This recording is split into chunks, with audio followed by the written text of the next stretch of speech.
लंका में युद्ध चरम पर पहुंच चुका था। राक्षसों के सबसे शक्तिशाली योद्धा इंद्रजीत का वध हो चुका था। शोक और क्रोध से व्याकुल रावण ने अपनी अंतिम आशा अपने भाई अहिरावण, पाताल लोक के जादूगर राजा को पुकारा।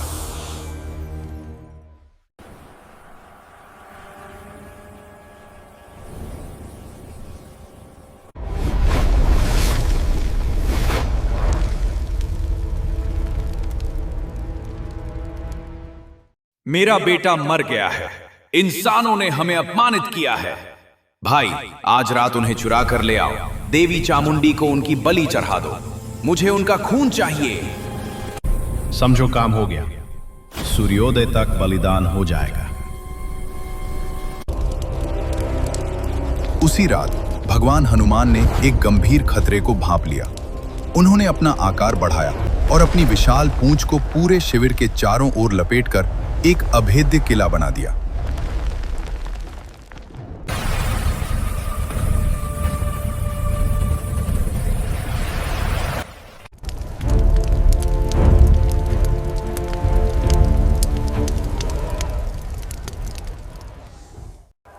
उनकी अनुमति के बिना कोई भी प्रवेश नहीं कर सकता था।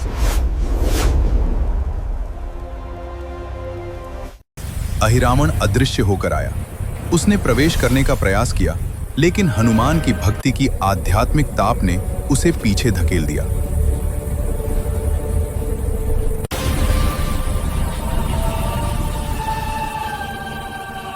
चालाकी से उसने अपना रूप बदलकर रावण के महान भाई विभीषण का रूप धारण कर लिया, जिसने राम का साथ दिया था। हनुमान, द्वार खोलो। मुझे भगवान का हालचाल जानना है। काफी देर हो चुकी है महोदय, लेकिन आपके लिए रास्ता हमेशा खुला है। जैसे ही अहिरावण ने प्रवेश किया, उसने काली धूल का जादू कर दिया। शिविर में सन्नाटा छा गया।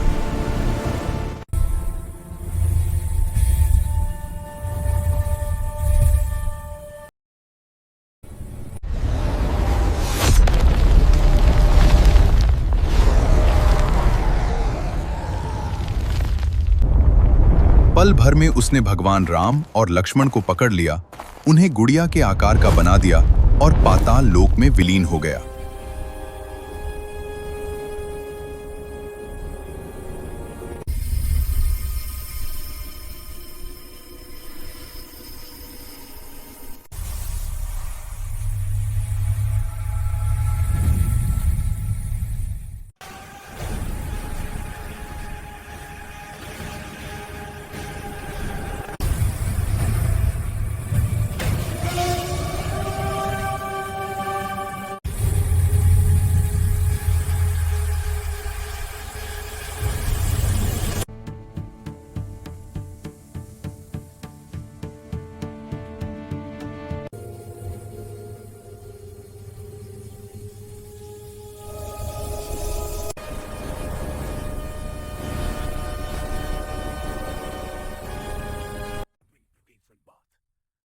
भगवान हनुमान अपनी विफलता पर व्यथा गरजते हुए बोले, मैंने चोर को अंदर आने दिया, मैं ही उन्हें वापस लाऊंगा, चाहे इसके लिए मुझे पाताल लोक को ही चूना चीरना पड़े। विभीषण ने भगवान हनुमान को बताया कि यह अहिरावण का काम है और वे कमल के तालाब के रास्ते उसके राज्य तक पहुंच सकते हैं। भगवान हनुमान पाताल लोक की ओर जाने वाले कमल के तालाब में कूद गए।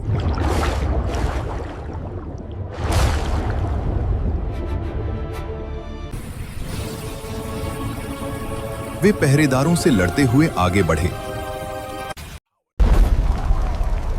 तभी उन्हें एक अजीब दृश्य दिखाई दिया। एक वानर योद्धा, जो बिल्कुल उन्हीं की तरह दिखता था, शहर के द्वारों की रखवाली कर रहा था। रुको, मैं हनुमान पुत्र मकरध्वज हूं।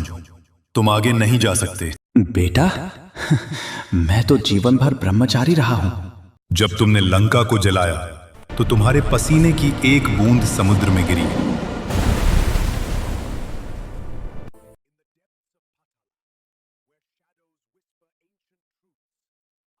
और एक विशाल मछली ने उसे निगल लिया। मैं उसी ताप से उत्पन्न हुआ हूं। मैं अहिरवान के लिए इस राज्य की रक्षा करता हूं।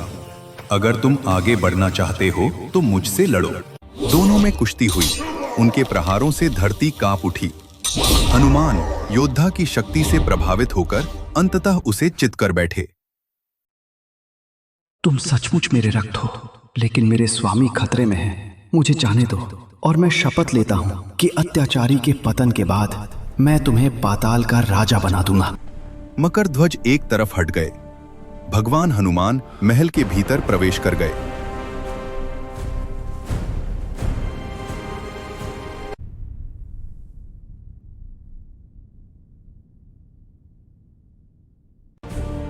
लेकिन अचानक अहिरावण ने उन पर हमला कर दिया।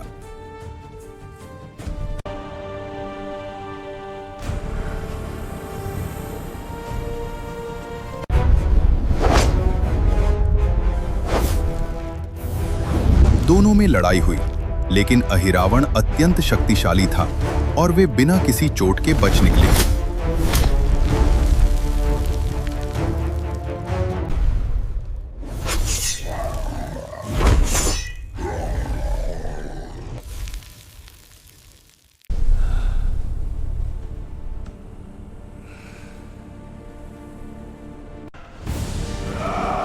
भगवान हनुमान को चंद्रसेना मिली, जो अहिरावण द्वारा बंदी बनाई गई एक अप्सरा थी।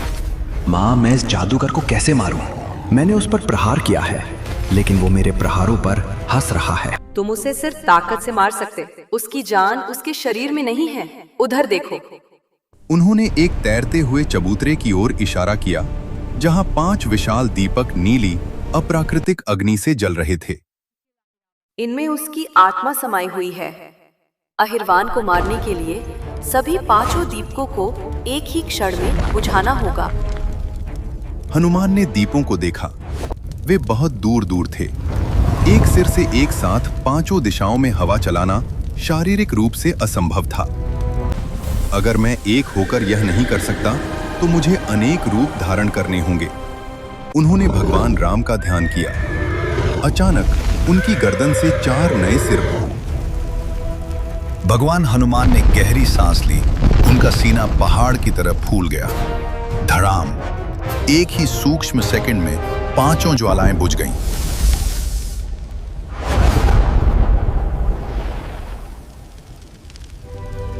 महल में एक भयानक चीख गूंज उठी। अहिरावण ने अपना सीना पकड़ लिया। उसकी अमरता चकनाचूर हो गई। हनुमान अपने सामान्य रूप में लौट आए।